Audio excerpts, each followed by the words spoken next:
Good morning বন্ধুরা, আজকে আমি বানাচ্ছি বেগুনের খুরমা। এটার জন্য নিয়েছি বেগুন, গোটা বেগুনটাকে এরকম চিকন চিকন করে কেটে নিয়েছি। এখন আমি হলদি আর লবণ জলে কিছু সময়ের জন্য ভিজিয়ে রাখবো। এখন আমি বেগুনের খুরমা বানাবো। নিয়েছি পোস্ত, এর মধ্যে অল্প দেব চাউলের গুঁড়ি,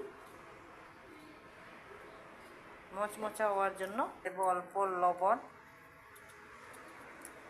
আর অল্প হলদি গুঁড়ো। এটাকে ভালো করে মিক্স করে নেব। বেগুনগুলি এই পোস্তর সাথে ভালো করে মিক্স করে নেব।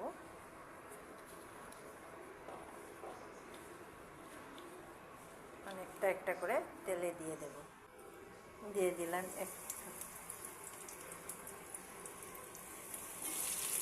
দুটা দুটা করেই ভাজবো। দেখেন ভাজিয়ে নামিয়ে নিয়েছি। হয়ে গেল পোস্ত বেগুনের খুরমা। এই রেসিপিটা যদি ভালো লাগে তবে লাইক শেয়ার কমেন্টটা করে দেবেন প্লিজ। Thank you.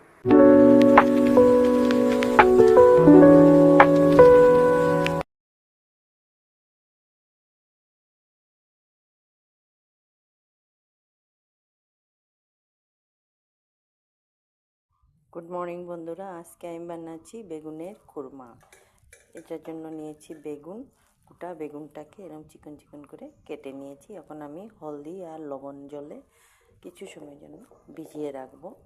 এখন আমি বেগুনের খুরমা বানাবো। নিয়েছি পোস্ত, এর মধ্যে অল্প দেব চাউলের গুঁড়ি, মচমচা হওয়ার জন্য দেব অল্প লবণ আর অল্প হলদি গুঁড়ো। এটাকে ভালো করে মিক্স করে নেব। বেগুনগুলি এই পোস্তর সাথে ভালো করে মিক্স করে নেব।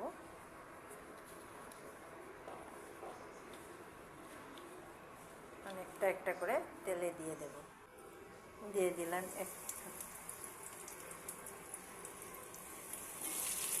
দুটা দুটা করেই ভাজবো। দেখেন ভাজিয়ে নামিয়ে নিয়েছি। হয়ে গেল পোস্ত বেগুনের খুরমা। এই রেসিপিটা যদি ভালো লাগে তবে লাইক শেয়ার কমেন্টটা করে দেবেন প্লিজ। Thank you.